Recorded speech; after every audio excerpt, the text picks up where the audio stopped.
একটি সংকটকালীন সময়টিকে পুঁজি করে যদি আপনারা অস্থিতিশীল করতে চান, তাহলে আমরা ধরে নিব যে আপনারা এই অন্তর্বর্তীকালীন সরকারকে আপনারা বিতর্কিত করার চেষ্টা করছেন।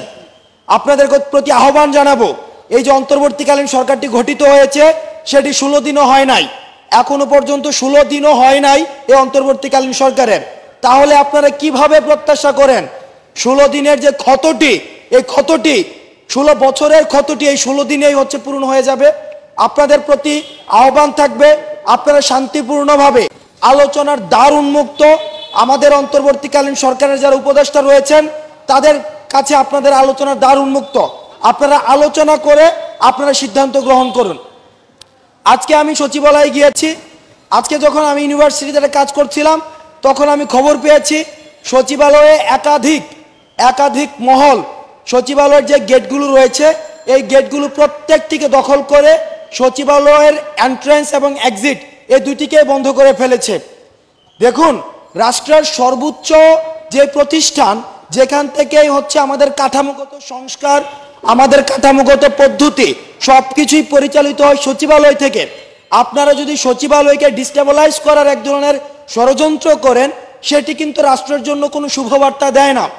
আপনারা আজকে সারাদিন যে কাজটি করেছেন, সচিবালয়ের গেটগুলো আটকে রেখে সেখানে আপনারা কর্মকর্তাদেরকেও ঢুকতে দেননি, বের হতে দেননি, এবং সেখানে বিশেষ করে এইচএসসি পরীক্ষার্থীরা আজকে আপনারা যে কাজটি করেছেন, আপনারা গেট ভেঙে আপনারা হচ্ছেন সচিবালয়ে প্রবেশ করেছেন। প্রবেশ করার পরে আপনারা একটা অস্থিতিশীল এবং একটি অপ্রত্যাশিত একটি পরিবেশ তৈরি করার মধ্য দিয়ে যিনি শিক্ষা সচিব ছিলেন, আপনারা সরাসরি 18 তলায় সেখানে গিয়ে উনাকে অবরুদ্ধ করেছেন। এখন আন্দোলন করার, দাবি জানানোর একটি প্রক্রিয়া রয়েছে। আমরা বারবার বলেছি আপনাদেরকে, আপনারা নিয়মতান্ত্রিকভাবে আপনারা আপনাদের দাবিগুলো জানান এবং সেগুলো আলোচনার মধ্য দিয়ে অবশ্যই সিদ্ধান্ত নেওয়া হবে।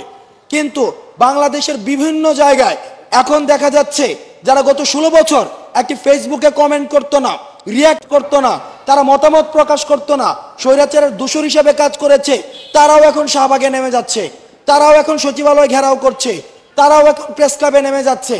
এখন আমরা সেগুলোকে সন্দেহের চোখে দেখি।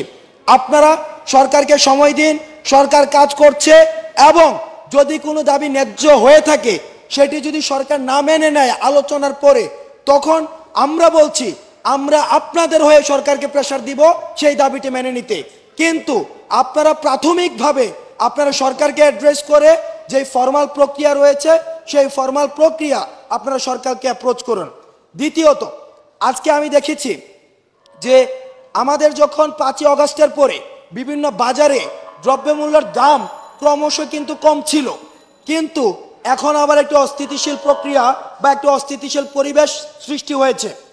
কারণ 5ই আগস্টের পরপরই যেই এতদিন পর্যন্ত যে একটি সিন্ডিকেট ছিল বা মাফিয়াতন্ত্র ছিল, এই সিন্ডিকেট এবং মাফিয়াতন্ত্রের একটি পলায়ন পর একটি তাদের একটি আচরণ আমরা লক্ষ্য করেছি, যার কারণে দ্রব্যমূল্যের উপরে একটি ইম্প্যাক্ট ফলে এবং সেটির দাম কমে যায়। কিন্তু এখন আবার দেখা যাচ্ছে ওই জায়গাগুলোতে আবার নতুন করে মাফিয়াতন্ত্র অথবা সিন্ডিকেট গড়ে উঠছে, যার কারণে প্রান্তিক পর্যায়ের যে পণ্যটি 10 টাকা সেটি ওই সিন্ডিকেটের কারণে 40 থেকে 50 টাকা পর্যন্ত বিক্রি হচ্ছে। আমরা এই সিন্ডিকেট এবং মাফিয়াতন্ত্রকে আমরা হচ্ছে হুঁশিয়ার করে দিতে চাই। ছাত্র নাগরিকের ঐক্যের সামনে স্বৈরাচার পর্যন্ত দাঁড়াতে পারেনি। সুতরাং আপনারা যদি জনতা বিরুদ্ধ এবং গণবিমুখ কোনো সিদ্ধান্ত নেন এবং সিন্ডিকেট করে আবার যদি দ্রব্যমূল্যের দাম বৃদ্ধি করে জনগণের মধ্যে অস্বস্তি তৈরি করেন এবং আমাদের এই অন্তর্বর্তীকালীন সরকারকে একটি অস্বস্তির মধ্যে রাখেন, আপনাদের বিরুদ্ধে ছাত্র নাগরিকের ঐক্যের মধ্য দিয়ে আপনাদের বিরুদ্ধে ব্যবস্থা নেওয়া হবে। সুতরাং এখনো সময় রয়েছে। এই সিন্ডিকেট, বাজার কেন্দ্রিক যে সিন্ডিকেটগুলো গড়ে উঠেছে, মাফিয়াতন্ত্র তৈরি হয়েছে, আপনারা সচেতন হয়ে যান এবং আইন শৃঙ্খলা রক্ষাকারী বাহিনী যারা রয়েছে আমরা আপনাদের প্রতি আহ্বান জানাবো আপনারা তাদের বিরুদ্ধে যথাযথ ব্যবস্থা নেবেন। এবং আমরা বিআরটিএ, ওয়াসা, ভূমি অফিস যেগুলো হচ্ছে দুর্নীতির আতুরঘর, আমরা আপনাদেরকে সচেতন করে দিতে চাই। জনগণ এখন ঐক্যবদ্ধ, জনগণ এখন সচেতন। সুতরাং আপনারা যদি ঘুষ নেওয়ার কোনো ধরনের চিন্তা করে থাকেন এবং সিস্টেমের বাইরে গিয়ে কোনো ধরনের ডিফল্ট মানি ট্রানজ্যাকশনে জড়িত থাকেন, সেগুলোর বিরুদ্ধেও কিন্তু জনগণ নিয়মতান্ত্রিকভাবে ব্যবস্থা নেবেন। আপনারা যদি সেটি ভেবে থাকেন এই সরকার আপনাদেরকে মৃদু তিরস্কার করবে অথবা ওএসডি করবে, তাহলে আপনারা ভুলের মধ্যে রয়েছেন। আমরা এই সরকারকে আহ্বান জানাবো পদচ্যুতির মধ্য দিয়ে তাদেরকে যেন যথাযথ আইনের আওতায় নিয়ে এসে দুর্নীতির যথাযথ শাস্তি দিয়ে দৃষ্টান্ত স্থাপন করে। সর্বশেষ আমার জায়গার সর্বশেষ, পরবর্তীতে সার্জিস বলবে, সেটি হচ্ছে আজকে আমাদের ডিএমপি কমিশনারের সাথে একটি গুরুত্বপূর্ণ এবং ফলপ্রসূ মিটিং হয়েছে, যেখানে আমরা ডিএমপি কমিশনারের কিছু পরিকল্পনা নিয়ে কথা বলেছি। কিভাবে আপনারা জানেন যে যারা জনশৃঙ্খলার কাজে নিয়োজিত যে পুলিশ বাহিনী তারা ডিমোরালাইজ হয়ে গিয়েছে, তারা যেন কাজে ফিরে সেটির জন্য আমরা একটি পরিকল্পনা বাস্তবায়ন করছি এবং সেটির আমরা খসড়া করেছি।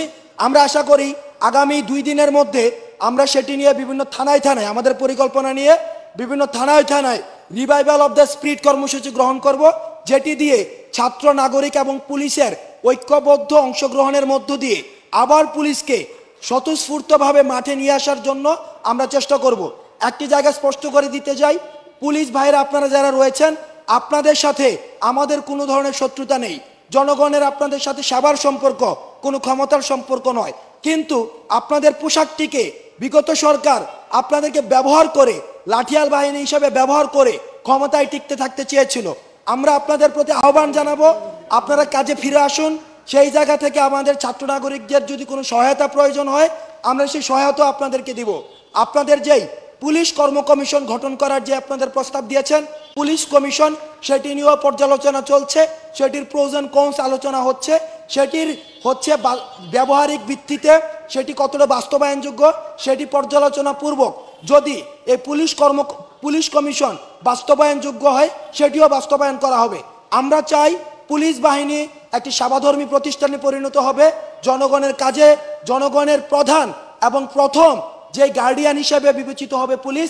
আমরা পুলিশের উপরে আস্থা রাখতে চাই, নির্ভরতা রাখতে চাই। সুতরাং আপনারা কাজে ফিরে আসুন। আমরা বিশ্বাস করি জনশৃঙ্খলার কাজে পুলিশের যে ভূমিকা, সেই ভূমিকাটি অনস্বীকার্য।